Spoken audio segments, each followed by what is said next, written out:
Bu illat munofiqlarda haligacha topiladi. O'sha kofirlardan yuqqan illat. Masalan, mo'min odam ilm o'qib yurib, jihad qilib kerak bo'lsa, endi hayotda tirikchilik kerak-ku. Keyin bir oddiy mana shunaqa ishlarni qilsangiz, bir nimadir kasb hunar qilib, ishni yo'lga qo'yib, bir do'kon ochasizmi masalan, mana shunaqangi bir najjorlik, duradgorlik qilibmi, nimadir qilib bir kasb hunar qilib yursangiz, shuni bir ko'rib qolishsa, ana shunda endi ularga Xudo berdi deydi-ku. Masxaralaydi ko'rasiz. Mana bularing deydi. Da'vat qilamiz, jihad qilamiz deb endi qilarga ish topolmay, borarga joy topolmay, endi mana hammasi oddiy ishlarni qilib yurishibdi deydi. Borgan joying shu ekan, shuni kelib yurtingni qilib yursang bo'lmas bu tinchgina deydi. Bu johil munofiqlar ana shu kofirlardan bu illatni yuqtirgan o'ziga, uki mu'minlar oddiy ish qilsa, oddiy ish qilgandan ham kuladi. Ish qilmasa, ish qilmaganidan ham shubhalanadi. Bular deydi, ish qilmaydi, qayerdan yeb ichyapti deydi. Shuning uchun o'zimizda aytgandek, elni og'ziga etak tutib bo'lmaydi. Mo'min odam o'zining ishini qilib davom etaverishi kerak. Shuning uchun o'zimizda aytgandek, elni og'ziga etak tutib bo'lmaydi. Mo'min odam o'zining ishini qilib davom etaverishi kerak. Endi oyatga qaytamiz yana. Alloh aytadi: "Va kullama marra alayhi mala'un min qawmihi sakhiru min." Va har qachon uning qavmidan to'yinganlar uning oldidan o'tsalar, uni ustidan kulib masxaralardilar deydi. Mala'ul qavm o'tgan darslarda aytdik, o'sha qavmni to'yganlar. Yana shular qilyapti jinoyatni, Nuh alayhisalomni masxaralashdi. Endi bu ana 200 yil, 300 yilmi, necha yil vaqt ketgan bo'lsa qarang, shuncha yil istehzo, masxaraga sabr qilish bu qanaqangi sabr matonat taqozo qiladi. Har qachon oldidan o'tsa kuladi, deyapti yana qarang. Bu 1-2 marta emas-da, bu qachon bo'lsa ham deyapti. Kullama degani har qachon degani. Shuning uchun hozirgi vaqtda da'vatchilar xalqdanmi yoki bir dushmanlaridanmi istehzo, masxaralar eshitsa, bu yig'lashga yoki Allohga arz qilib nola qilishga uyalish kerak. Chunki bir marta eshitasiz, 2 marta eshitasiz. Va eshitsangiz ham ko'pincha hozirgi zamonda oldingizga kelib aytmaydi, o'zini turib olib gapiradi. 1 yil, 2 yil gapiradi, 10 yil gapirar. Endi tasavvur qiling, Nuh alayhisalomga 300 yillab masxara bo'lyapti. 950 yil da'vat qildi dedi-ku, halok bo'lguncha. 950 yil masxara, tasavvur qilyapsiz, shuncha masxaraga sabr qilish kerak. Hozir bir odam masxaralangan bo'lsa, 10 yil, 20 yil masxaralangan, 30 yil bo'ling ana. Qarasangiz Allohning nusrat kelgan bo'ladi o'sha odamga keyin. Katakon bo'lib yuradi u ham. Ana shuning uchun aytayapmiz-da, bu Nuh alayhisalomning sabr matonati bilan bu hozirgilarni qarasangiz, taqqoslasangiz, hech kim hozir voy-voylashga haqqi yo'q. Mana shuning uchun Nuh alayhisalomni ulul azm deyilgan. Matonatli kishi. Va shuning uchun shu kishilardek sabr qilishga hatto Alloh Rasuli sollallohu alayhi vasallamga buyurgan, fasbir kama sabara ulul azmi minar rusul degan. Payg'ambarlardan ana shu azmlik, matonatli kishilar sabr qilgani kabi sabr qiling degan. Ulardan birinchisi mana shu Nuh alayhisalom. Har qachon qavmidan katakonlar u kishining oldidan o'tsa, u kishini masxaralayaptilar. Nimadan masxaralagan? Nimani kulgan, ya'ni nimani ustidan kulgan? Birinchisi, u kishi payg'ambarman deb chiqdilar-ku. Endi duradgorlik qilib yuribdilar. Mana shundan kulishgan. Payg'ambarlarning najorga aylanib qopti endi qaranglar. Ya'ni o'zi payg'ambar oddiy odam bo'larmi deb shuni ustidan kulib o'tiruvdi-ku ular. Payg'ambar endi oddiy odamlarni ham oddiysi qiladigan ishni qilayotganini ko'rib battar kulishyapti endi. Chunki najorlik odatda zodagonlarning mehnati emas-ku. Najorlik o'zi kam ta'minlangan odamlarning mehnati, ya'ni. Ana shuning uchun endi haligi o'lgan ustiga tepgan bo'ldi-da bu. U o'zi payg'ambar oddiy odam bo'larmi deb kulib yuruvdi ular. Oddiy odamlarni ham oddiysi qilayotgan mehnatni qilayotganini ko'rib endi battar ustidan kulyapti. Endi ishingni topibsan, deyapti go'yoki. Endi joyingni topibsan mana. Payg'ambarman deysan, payg'ambar emas, sen o'zi oddiy mana shunaqangi bir hunar, kasb hunar egasisan sen. Mana Alloh Qur'onda aytgan, kofirlar payg'ambar alayhisalomga qarab, "Mali hada rasul ya'kulu ta'am va yamshi fil asfar." Bu payg'ambar qanaqa payg'ambar bo'ldi? Ovqat yeb bozorlarda yuribdi-ku deyishardi. Ko'ryapsizmi? Oddiy ovqat yeb bozorda yurgani oddiy odamlar ishini qilib masxaraga sabab bo'lardi. Endi mana bunaqangi oddiy ishni qilib yurgani batariqalar masxaraga sabab bo'lganda ularga. Bu zodagonlarga tegan kasal. Haq ahlining oddiyligini, soddaligini ko'rib masxaralaydi. Bu tug'yon bilan haddan oshganda ular. Aslida bu masxara ularda haqligiga dalolat asli haq ahlini. Chunki o'sha oddiygina odam bo'lib xalq qatori mehnat qilyapti, xalq qatori yeb ichyapti, sizlardek tekin tomoq bo'lib yotgani yo'q. Asli bu adolatlik, insofliligiga dalil bu. Lekin ularga ana shu narsa masxara bo'lib ko'rinadi. Bu illat munofiqlarda haligacha topiladi. O'sha kofirlardan yuqqan illat. Masalan, mo'min odam ilm o'qib yurib, jihad qilib kerak bo'lsa, ha endi hayotda tirikchilik kerak-ku. Keyin bir oddiy mana shunaqa ishlarni qilsangiz, bir nimadir kasb hunar qilib, ishni yo'lga qo'yib, bir do'kon ochasizmi masalan? Mana shunaqangi bir najjorlik, duradgorlik qilibmi, nimadir qilib bir kasb hunar qilib yursangiz, shuni bir ko'rib qolishsa, ana shunda endi ularga Xudo berdi deydi-ku. Masxaralaydi ko'rasiz. Mana bularing deydi. Da'vat qilamiz, jihad qilamiz deb endi qilarga ish topolmay, borarga joy topolmay, endi mana hammasi oddiy ishlarni qilib yurishibdi deydi. Borgan joying shu ekan, shuni kelib yurtingni qilib yursang bo'lmasmi tinchgina deydi. Bu johil munofiqlar ana shu kofirlardan bu illatni yuqtirgan o'ziga, uki mu'minlar oddiy ish qilsa, oddiy ish qilgandan ham kuladi. Ish qilmasa, ish qilmaganidan ham shubhalanadi. Bular deydi, ish qilmaydi, qayerdan yeb ichyapti deydi. Shuning uchun o'zimizda aytgandek, elni og'ziga etak tutib bo'lmaydi. Mo'min odam o'zining ishini qilib davom etaverishi kerak. Ikkinchi sababi ular masxaralaganini, tabiiyki Nuh alayhisalom kiymani quruqlikda yasardilar.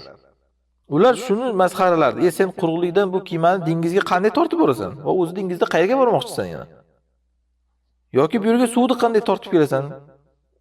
Masalan, bitta kiymani suvga tushirishda o'zi bo'lmaydi. Dengizni yonida yasashadi odatda kiymalarda. O'shani ham bir 50 metr narida dengizga tushirguncha ham ozmuncha mashaqqat kerak emas. Katta mehnat talab qiladi, necha kishi ishlaydi unga. Aynan shuning uchun ular ustidan kulardi bu. Bu ham ularning johilligidan aslida. Chunki Nuh alayhisalom kiyma minib sayohat qilish uchun kiyma yasamayaptilar-da. Bu ogohlantirdilar-ki Allohning azobidan. Aqlini ishlatishsa, ular ham o'zlaricha shunda ehtiyotini olardi. Mana bugun kofirlarchalik o'shalarda baribir aql bo'lmagan ekan deysiz-da.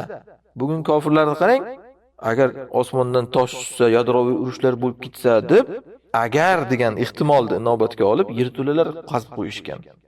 O'sha yerga kirib berkim olamiz deydi. Yoki suv toshqinlarida ham xuddi shunaqa. Bu ehtimolni inobatga olishadi-da baribir. Shunaqangi ofatlar bo'lishi mumkin deb. Mana zilzilalarni inobatga olib, binolarni yiqilmaydigan qilib qurishyapti. Lekin o'shalarda o'tgan kofirlarda bularda shu darajada ham bir farosat bo'lmagan ekanda. Ha bu kiyma yasayapti, nimadir bir toshqin bo'larmikan balki degan narsani inobatga olishmayapti qarang. Kiymani tortib boraman deganlari yo'q Nuh alayhisalom. Suvni olib kelaman deganlari yo'q. Suv toshqini bo'ladi. Ana shundan kiyma yasayaptilar ehtiyotlarini olish uchun, ammo bular buni tushunmadi. Endi ba'zilar aytgan, ular hozirgi mana Iroqda Naynavo yerlarida bo'lgan deydi-da Nuh alayhisalom. U yerlarda o'zi dengiz yo'q, suv yo'q odatda. Ya'ni toshqin bo'ladigan darajada. Shuning uchun ular bu narsani aqliga sig'dira olmagan. Lekin suv yer tagidan chiqdi, hozir keladi oyatda. Osmondan tinimsiz yomg'ir yog'di. Muhimi bu ham o'sha kofirlarda uchraydigan, ahli botilda uchraydigan illat. Allohning qudratidagi yengil qarashadi. Va mu'min qo'ldan kelgancha sabablarda tutishiga yengil qarashadi. Shuning uchun mu'min odam hech kimni masxaralamaydi.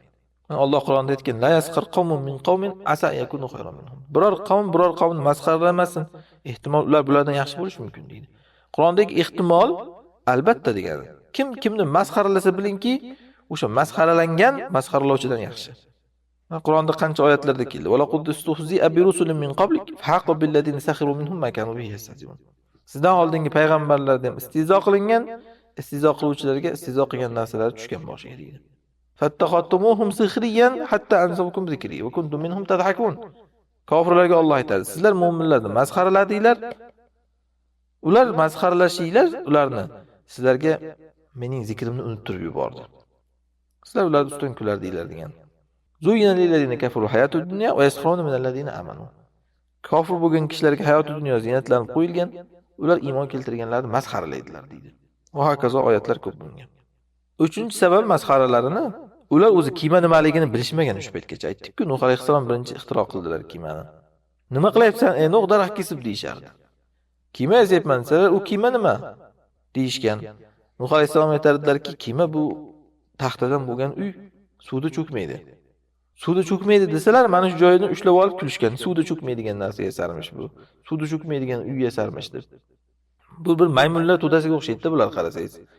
Maymunlar to'dasi bir qo'liga tili tutsangiz, nimaligini tushunmay hammasi bir-biriga otib o'ynab yo'q qiladi-ku uni. Mana shunga o'xshaydi bular qilayotgan ish qarasangiz. Qiymatli narsani ular najot sababi kiyma. Masxaralab o'tirishdi ya'ni. Endi oyatga qaytamiz. Alloh aytadiki: Qala in taskharu minna fa inna naskharu minkum kama taskhurun. U dedi, ya'ni Nuh dedilar. Agar sizlar bizni masxaralayotgan bo'lsanglar, albatta biz ham sizlarni masxaralaymiz. Qanday sizlar masxaralayotgan bo'lsanglar? Ana bu yerda biz deyishga o'tdilar, chunki aytdik. Ular Nuh alayhisalomni kiymaysigani uchun masxaralasa, birinchidan tabiiyki yonida u kishini yordam bergan mu'minlar bo'lgan, ulardan masxaralashgan. Shuning uchun biz deyaptilar. Ikkinchidan, mu'minlarni busiz ham o'zi ular masxaralab keldi-ku, shu paytgacha ham. Razillar ergashgan senga deb. Fikri sayoz qoloqlar ergashgan senga deb masxaralab kelishdi. Ana shuning uchun biz deb gapiryaptilar endi. Garchi o'zlari qilayotgan bo'lsa ham kiymani. Uchinchi sababi biz deyishliklarini bu o'sha yuqorida ham aytdik buni. Mu'minlarni o'zlariga qo'shib zikr qilganlar. Bitta men deb gapirmaganlar. Muvaffaqiyatga yetsak biz birgalikda yetamiz. Natija hammamizning mehnatimizdan keladi. Hammamizning hissamiz bor bunga. Bitta men qildim emas, ya'ni. Bu kishining tavozularidan men deb emas, shu biz deb hammaga nisbat berib gapirganlar qilayotgan ishlarini. Va o'sha mu'minlarga o'zlarini nisbat berishlikda or qilmaganliklaridan, o'zlarini o'shalardan biri deb bilganlar. Ular or qilyapti-ku katakonlar. U kishi esa or qilmaydi. O'shalarga o'zlarini qo'shib gapiradi.